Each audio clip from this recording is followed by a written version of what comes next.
అయ్యో మధు గారు ఏమైంది? బావా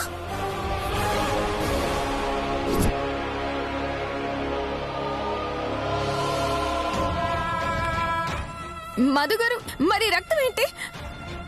మృదుల నేను చెప్పేది విను. మరి రక్తం ఏంటి? మృదుల నువ్వు కంగారు పడకు, నాకేం కాలేదు. మరి రక్తం ఏంట్రా?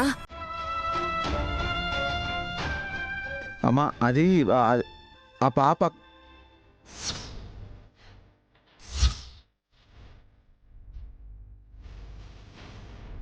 ఇప్పుడు ఇవన్నీ చెప్తే ఎలా అర్థం చేసుకుంటారు? మళ్ళీ అక్కడికి వస్తానని మాటిచ్చాను. ఇక్కడ వీళ్ళు తప్పుగా అర్థం చేసుకొని మళ్ళీ అక్కడికి వెళ్ళే అవకాశం లేకపోతే పాపం అమ్మాయి ప్రాణాల మీదకి వస్తుంది. కాబట్టి ఇప్పుడు వీళ్ళకి ఏమీ చెప్పకుండా వదిలేయడమే మంచిది. ఏం చేయాలి? మధు ఏమైందో చెప్పకుండా ఆలోచిస్తున్నావేంటి? ఏదో జరిగింది, అందుకే చెప్పడానికి ఆలోచిస్తున్నారు. మధు గారు అసలు ఏం జరిగింది? మృదుల నాకేం కాలేదని చెప్తున్నాను కదా.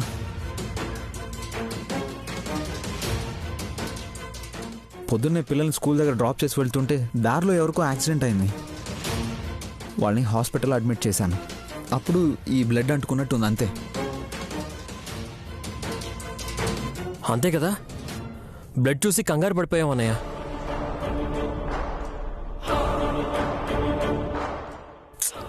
సరే వెళ్ళి ముందా బట్టలు మార్చి నువ్వు పైకి కూడా వెళ్ళదు. మృదుల వెళ్ళి నైట్ డ్రెస్ ఇవ్వు.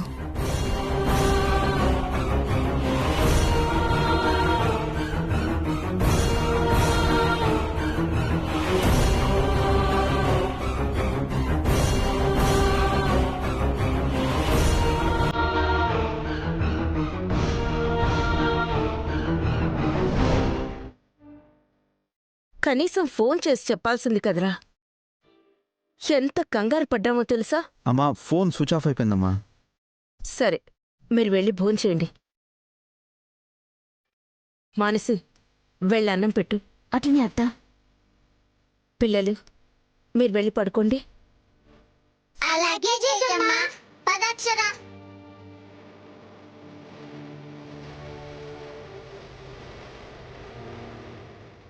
మీరు వెళ్ళి తినండి. మృదుల బావా పద.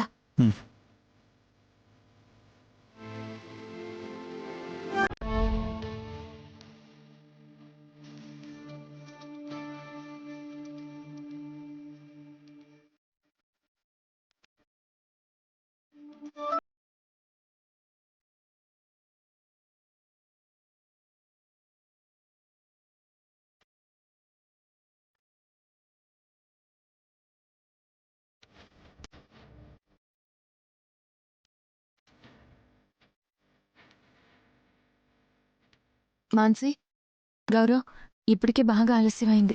మీరిద్దరూ వెళ్ళి పడుకోండి. పర్లేదులే వదినా. వెళ్ళండి గౌరవ్, మళ్ళీ పొద్దున్నే లేవాలి కదా. వెళ్ళు మాన్సి. పద.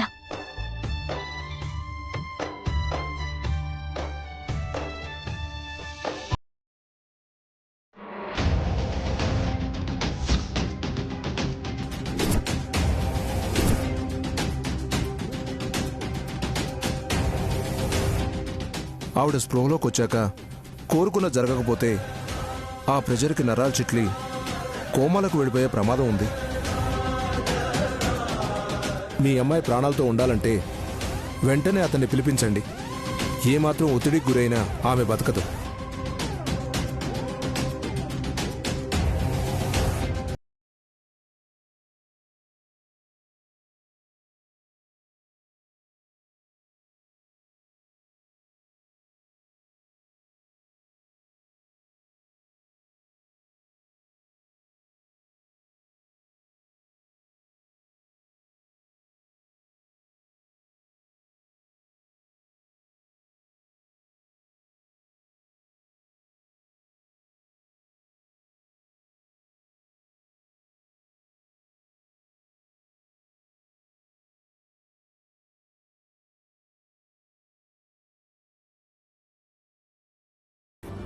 నేను తినిపిస్తాను.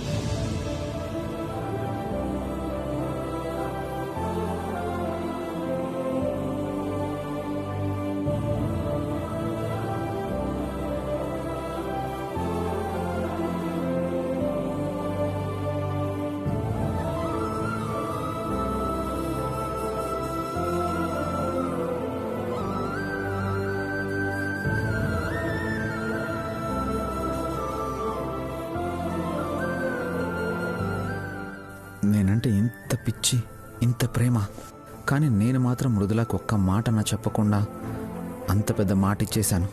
ఎంతో కాలం దాచలేను. సమయం చూసి చెప్పేయాలి.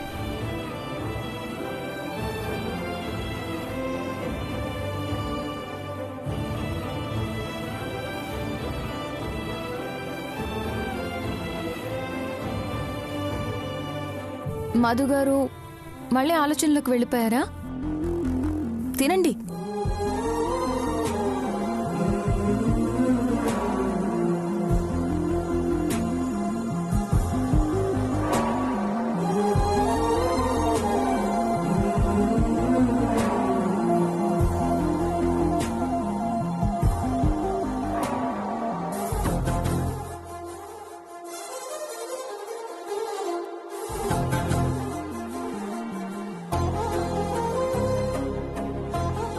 మధుగారు, పిల్లలు ఒంటరిగా ఉన్నారు, మీరు వెళ్ళి పడుకోండి, నేను అన్ని సర్దేసి వస్తాను. సారీ మృదుల, మన బిడ్డ ప్రాణాలు కాపాడిందన్న సానుభూతితో మొదటిసారి నీకు మాటన్నా చెప్పకుండా అంత పెద్ద మాట ఇచ్చేశాను. తొందరలోనే నీకంతా అర్థమయ్యేలా చెప్తాను.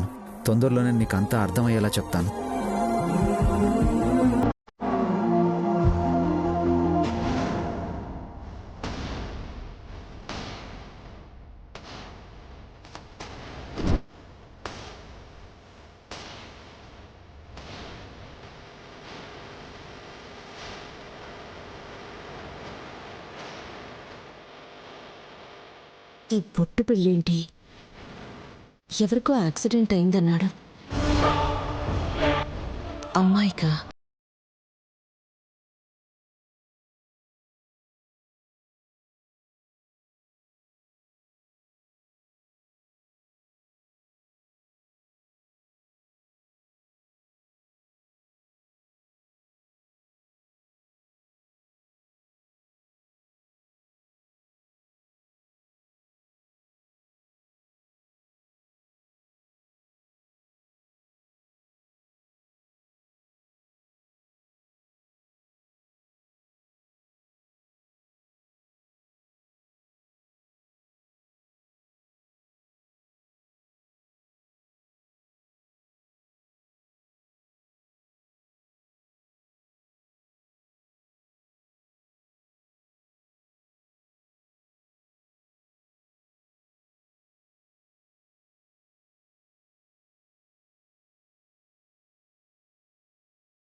అవునండి, ఎప్పటికీ అలాగే శత్రువుల్లా ఉండిపోతారేమోనని భయమేసింది. చివరికి ఆ బిడ్డనే మన బిడ్డని చేసి కలిపేశాడు ఆ దేవుడు.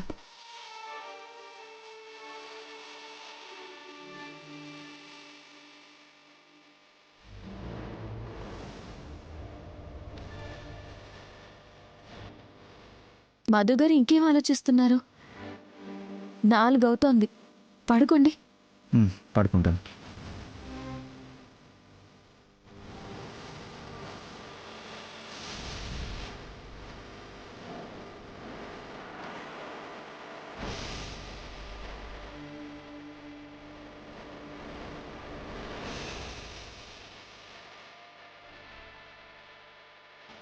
ఏమైంది ఈరోజు మీకు?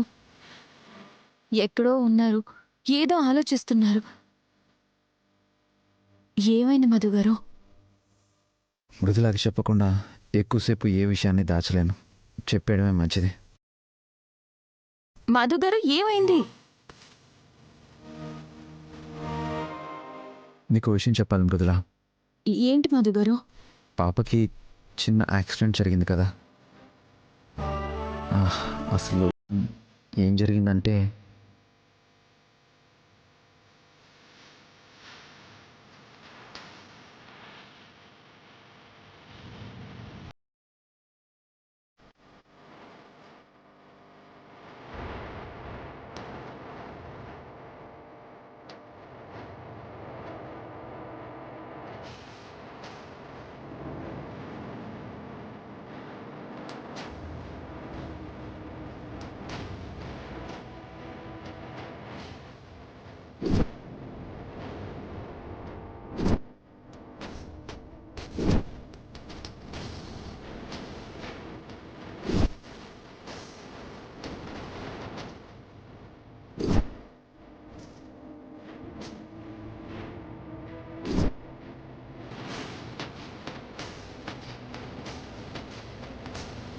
పాపం ఆవిడ పరిస్థితి చూస్తేనేమో అలా ఉంది. ఆవిడ భర్త అచ్చు నాలాగే ఉన్నాడు. నాకేం చేయాలో తోచడం లేదు మృదుల. అందుకని ఆవిడ భర్తలా కనిపిస్తారని మాటిచ్చేసారా? తప్పలేదు మృదుల. మన పాపను కాపాడడం వల్లే ఆవిడకి ఈ పరిస్థితి వచ్చింది కదా.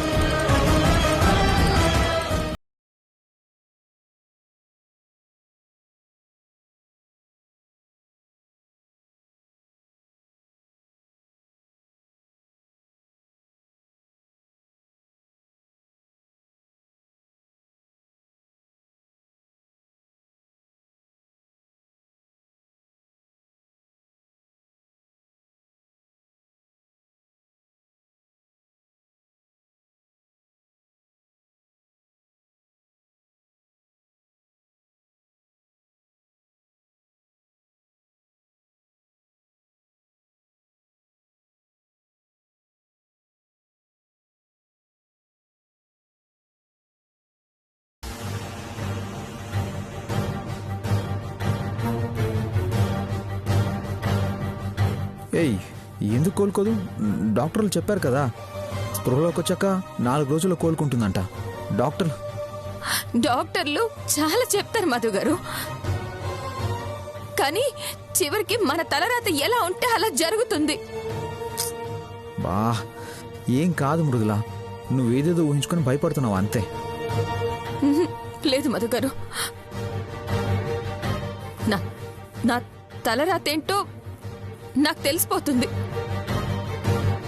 మీరే ఆవిడ భర్త అనగానే ఆవిడ కోలుకోవచ్చు, మళ్ళీ కాదనగానే ఆవిడ ఆరోగ్యం చెడిపోతే ఆవిడ్ని కాపాడడానికి ఎప్పటికీ మీరు ఆవిడ దగ్గరే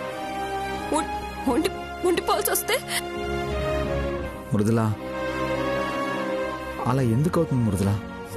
అయితే ఏంటి పరిస్థితి?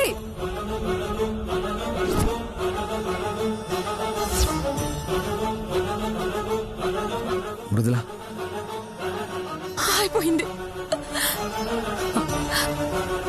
ఇప్పుడే ఒక ఉపద్రవం నుంచి బయటపడ్డారనుకుంటే ఇంకో ఉపద్రవం వచ్చి పడింది. బిడ్డ దగ్గరైందనుకుంటే భర్త దూరం అయిపోతున్నాడు. అయిపోయింది. మృదుల, నువ్వు ఏం మాట్లాడుతున్నావు? నేను నీకు దూరం కావడం ఏంటి? ఆల్రెడీ అయిపోయారు మధు గారు. అయ్యో, మెల్లగా అయిపోయారు. ఎప్పుడైతే మరొక ఆడదానికి భర్త అని ఒప్పుకున్నారో అప్పుడే దూరం పెరగడం మొదలైంది. మృదుల, ఏ పరిస్థితుల్లో ఇలా చేయాల్సి వచ్చిందో నువ్వు అర్థం చేసుకో. నేను మిమ్మల్ని తప్పు పట్టడం లేదు మధు గారు. అమ్మ తోడు, ఒక్క ఆడపిల్ల ప్రాణాలు కాపాడితే కాదనేంత కసాయిదాన్ని కాదు నేను. మీరు నాకు దూరం కావడానికే ఆ దేవుడు ఇవన్నీ జరిగేలా చేస్తున్నాడనే నా బాధ. ఇక నా పరిస్థితి, నా పిల్లల పరిస్థితి ఇంతే మధు గారు.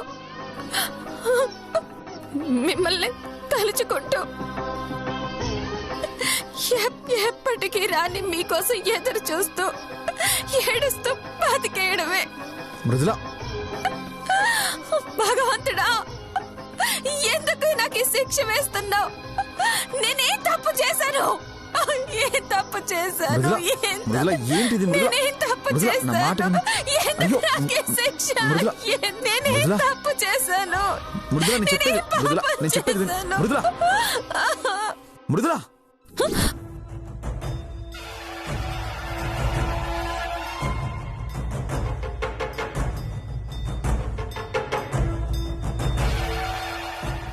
మధుగారు, ఏమైంది? ఏం లేదు.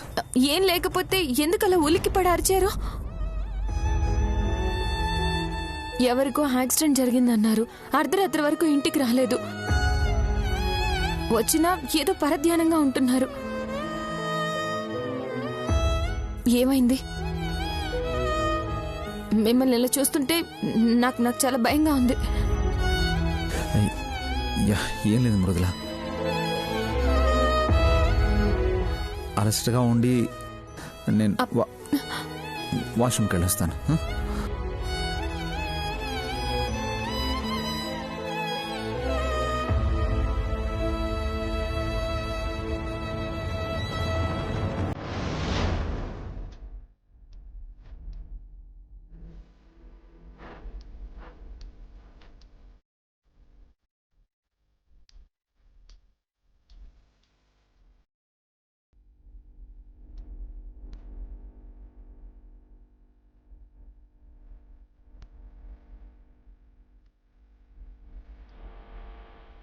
మృదుల చాలా సెన్సిటివ్. ఈ విషయం తెలిస్తే తట్టుకోలేదు. అసలు మృదులకు తెలియకుండా అక్కడ ప్రాబ్లం సాల్వ్ చేసి వాళ్ళని పంపించడం మంచిదే.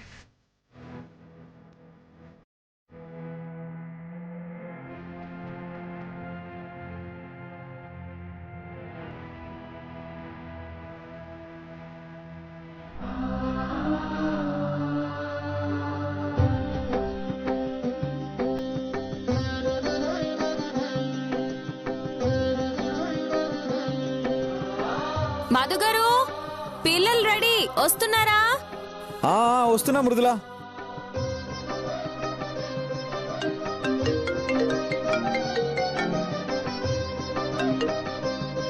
హలో బాబు, ఇప్పుడే డాక్టర్ చెప్పారు అమ్మాయి ఏ క్షణంలోనైనా స్పృహలోకి రావచ్చు. మళ్ళీ నువ్వు కళ్ళెదురుగా ఉండకపోతే ప్రాబ్లం అంటున్నారు. నువ్వు తొందరగా రా బాబు. నేను మాట్లాడతానివ్వండి. ఒక్క నిమిషం బాబు, డాక్టర్ గారు మాట్లాడతారంట. Hello Vikram, sorry Madhu. చెప్పండి డాక్టర్. ఇప్పుడే జరిగిందంతా ఈయన చెప్పారు. అచ్చం ఆవిడ భర్తలాగే మీరు ఉండడం చాలా అదృష్టం. ఆవిడ కళ్ళు తెరిచేసరికి మీరు కళ్ళెదురుగా ఉంటే ఆవిడ సేఫ్ అవుతుంది. లేదంటే కోమాలోకి వెళ్ళొచ్చు,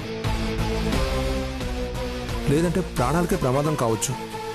ప్లీజ్ సార్, తొందరగా రండి. నేను ఇప్పుడే బయలుదేరుతాను.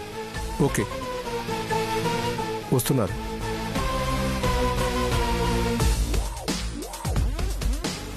మధు గారు, వస్తున్నారా? టైం అవుతుంది.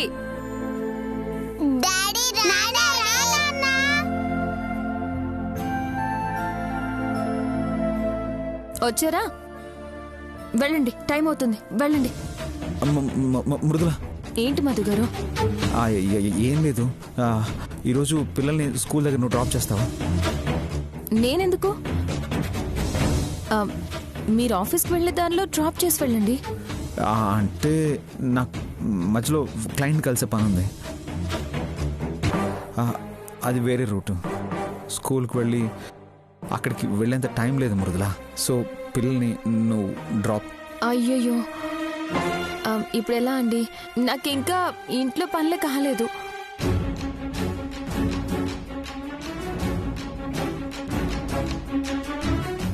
పోనీ మానసికనే చెప్పు, నేను కొంచెం అర్జెంటుగా వెళ్ళాలి. ఏమైందన్నా? ఏం లేదమ్మా. మృదుల, ఈ ఒక్కరోజు. సరే, నేనే ఏదో ఒకటి చేస్తాను, మీరు వెళ్ళండి. Thank you Mrudula. బాయ్ తల్లి. Bye bye.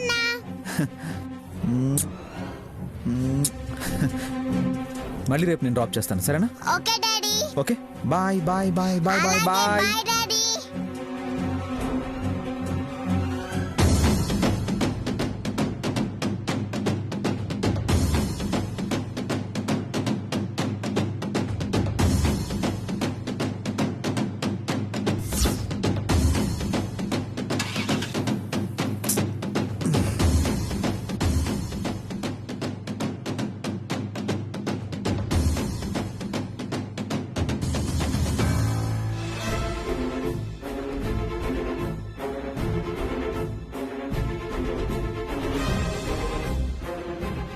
ఏమైంది వీడికి? ఎందుకంత కంగారుగా వెళ్తున్నాడు?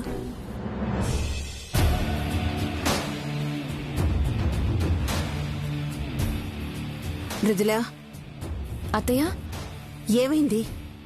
మధు ఎందుకంత హడావిడిగా వెళ్తున్నాడు? ఏదో అర్జెంట్ పనుందంట అత్తయ్య.